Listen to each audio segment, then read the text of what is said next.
Hello friends, economy के अगली class में मैं आपका वेलकम करता हूँ। डिमांड एंड सप्लाई का चैप्टर हम लोग पूरा कर चुके हैं। अब बारी है उन क्वेश्चंस को सॉल्व करने की जो 2 क्वेश्चंस मैंने आपको शुरू में दिए थे। आज उसमें से एक क्वेश्चन हम करेंगे ताकि हम ये चेक कर सकें कि जो हमने पढ़ाई की है क्लासेस में, वो सही पढ़ाई की है कि नहीं। चेक करना ज़रूरी है। तो जो हमने क्लासेस में पढ़ा है कंप्लीटली सिर्फ उस बेस पर हम लोग क्वेश्चन को सॉल्व करने की कोशिश करेंगे।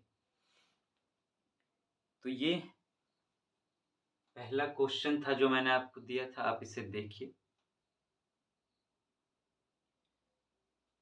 मैं चाहूँगा कि आप थोड़ी देर के लिए ये वीडियो को पॉज़ कर दें और जो आपने क्लासेस में पढ़ा है मेरे साथ, उस आधार पर आप खुद इसको सॉल्व करने की कोशिश करें और आप अपना आंसर ढूँढ लें इसमें से।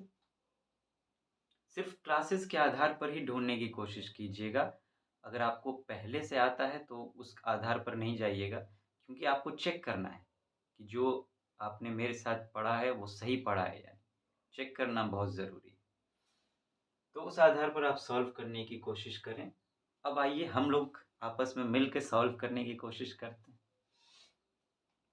क्या है, consider the following statements. Which of the above statements are correct? इनको देखना है, इसमें से करेक्ट ढूँढ के निकालना है कि सही कौन-सा है। क्वेश्चन क्या है? अदर थिंग्स रिमेनिंग अनचेंज्ड, मतलब बाकी चीज़ों जो है वो जैसी की तैसी हैं, कुछ उनमें चेंज नहीं हुआ है। Market demand for a good might increase if. तो अदर थिंग्स रिमेनिंग अनचेंज्ड, बाकी चीज़ें वैसी ही हैं।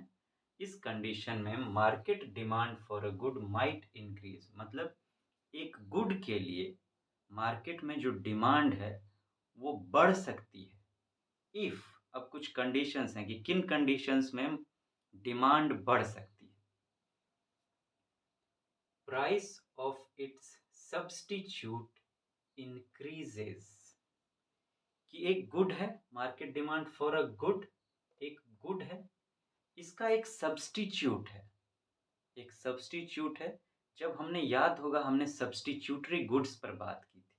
आपको याद होगा हमने सब्स्टिट्यूटरी गुड्स पर बात की थी, जिसमें मैंने एग्जांपल्स दिए थे आपको, हॉर्लिक्स, बॉर्नवीटा, टी, कॉफ़ी।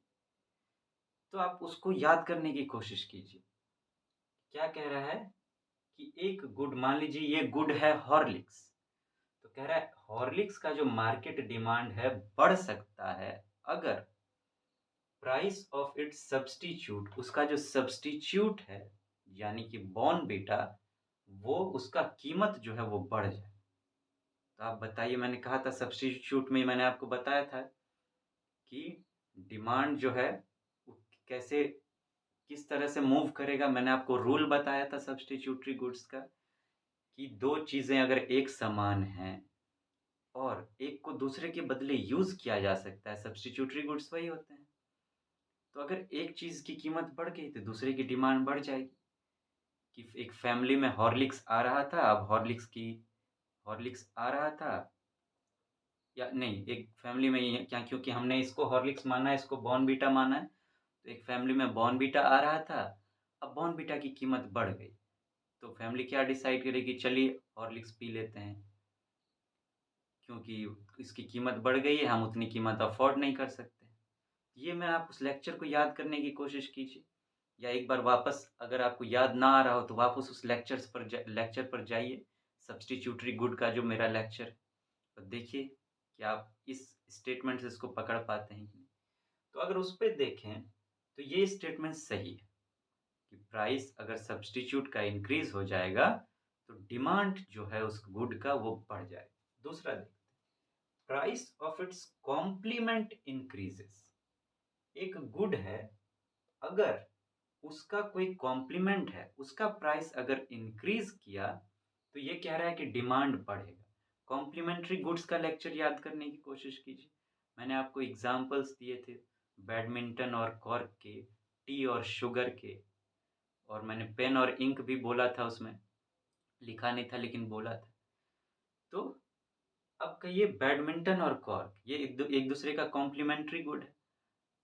अब कह रहा है कि एक गुड इसको मान लेते हैं बैडमिंटन और कॉम्प्लीमेंट इसका मान लेते हैं कॉर्क। तो कह रहा है कि अगर कॉर्क का प्राइस इंक्रीज किया, बढ़ गया, तो ये कह रहा है कि बैडमिंटन का डिमांड बढ़ेगा। कैसा हो सकता है? अब बैडमिंटन खरीद लिए, अब कॉर्क महंगा हुए जा रहा है तो खेलने का मन करेगा? लोग खरीदेंगे ही नहीं उसको, उसका डिमांड घटेगा। क्यों? इस बैडमिंटन का डिमांड घटने लगेगा। क्यों? कि भैया कॉर्क बहुत महंगा पड़ रहा है, उतना खरीद नहीं पाएंगे, अफोर्ड नहीं कर पाएंगे, बार बार टूटेगा, कितना अफोर्ड करेंगे। तो एक काम करो, बैडमिंटन लोग पसंद नहीं करने लगेंगे, फिर बार बार कॉर्क खरीदना पड़ेगा, बहुत कीमत बढ़ रहा है उसका। तो बैडमिंटन का डिमांड क्या होगा? घट जाएगा, और ये इंक्रीज करने की बात कर रहा है, तो ये तो गलत हो गया। अब इसको जरा समझने की कोशिश। The good is an inferior good. ये जो गुड है एक इंफीरियर गुड है, and income of the consumers increases. कह रहा है ये जो गुड है एक इंफीरियर गुड है, लेकिन इनकम जो है वो कंज्यूमर्स का वो बढ़ गया है, पैसे उनके पास ज़्यादा आ गए हैं। तो वह कह रहा है पैसे ज़्यादा आ गए हैं, फिर भी इंफीरियर गुड का जो कह रहा है डिमांड है वो बढ़ जाएगा। आप इंफीरियर गुड्स वाला लेक्चर याद करने की कोशिश कीजिए। उसमें मैंने आपसे कहा था कि जब कीमतें बढ़ती हैं, इंफीरियर गुड क्या है? Low quality products. तो मैंने आपसे कहा था कि जब इनकम बढ़ गया, लोगों के पास पैसे ज़्यादा आ गए, तो लो क्वालिटी प्रोडक्ट को क्यों खरीदना पसंद करेंगे? पहले अफोर्ड कर सकते थे कि 10 रुपये चावल, मैंने उसमें आपको बहुत सारे एग्जांपल्स दिए थे। तो अब ज़्यादा उनके पास इनकम आ गया तो 15 रुपये पे वाले चावल पे जा सकते हैं, 20 रुपये वाले पे जा सकते हैं। वो लो क्वालिटी का गुड क्यों खरीदेंगे जब इनकम इंक्रीज किया है? इनकम डिक्रीज करता तब भले उस इंफीरियर गुड का डिमांड बढ़ सकता था, लेकिन यहाँ तो इनकम जो है वो इंक्रीज किया है, तो ये स्टेटमेंट जो है ये गलत हो जाएगा।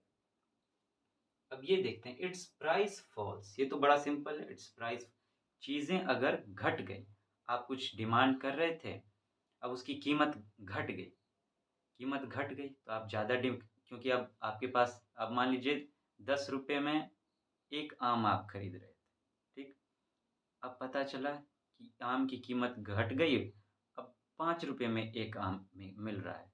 तो अब आप 10 रुपये में 2 आम खरीद सकते हैं कि नहीं? क्योंकि आपके पास अब पैसे बचेंगे। तो वैसे स्थिति में डिमांड बढ़ सकती है। तो प्राइस अगर घटेगा तो डिमांड बढ़ेगा, ये तो हमने लॉ ऑफ डिमांड में भी पढ़ा था। और गुड्स के लॉ ऑफ डिमांड आपको याद होगा, when price decreases demand increases. याद है आपको, मैंने बताया था। उस आधार पर ये स्टेटमेंट जो है ये सही है। तो हमको मिला 1 और 4 सही है, 2 और 3 गलत है। तो 1 और 4 जिसमें आपका होगा ये जो है आपका सही हो जाए। ये हमने प्योरली जो क्लास किया उस पर सॉल्व करने की कोशिश की है। वैसे तो स्किल के आधार पर इसको बड़ी आसानी से सॉल्व किया जा सकता है, उतना सब पे सोचना भी नहीं पड़ेगा। लेकिन अब वो जो स्किल है तो वो तो हम लोग स्किल डेवलपमेंट वाले क्वेश्चन क्लास में करेंगे। वहाँ स्किल, यहाँ तो नॉलेज की बात है, क्योंकि चेक करना है कि क्लास हम सही कर रहे हैं कि नहीं कर रहे हैं। और अब जिस तरह के स्टेटमेंट्स आ रहे हैं, यूपीएससी क्वेश्चन पूछ रहा है आगे जाके, अब सारे स्टेटमेंट्स पर सोचना ज़रूरी है। क्योंकि प्रीलिम्स की बात करें तो यूपीएससी ने पैटर्न चेंज कर दिया है क्वेश्चंस पूछने का। वहाँ पे अब सारे स्टेटमेंट पर सोचना पड़ेगा आपको, क्योंकि उसके ऑप्शंस आपने देखा होंगे। मैंने भी गाइडेंस क्लास में बताया ही है कि आप देखिए कि only one, only two, this statement is correct explanation of that, इस टाइप के आने लगे हैं ऑप्शंस। तो सारे पे पता होना ज़रूरी है, समझना ज़रूरी है, सोचना ज़रूरी है। तो फ्रेंड्स, अब हम लोग नेक्स्ट क्लास में मिलेंगे, दूसरे क्वेश्चन को सॉल्व करेंगे। Have a nice day, thank you so much.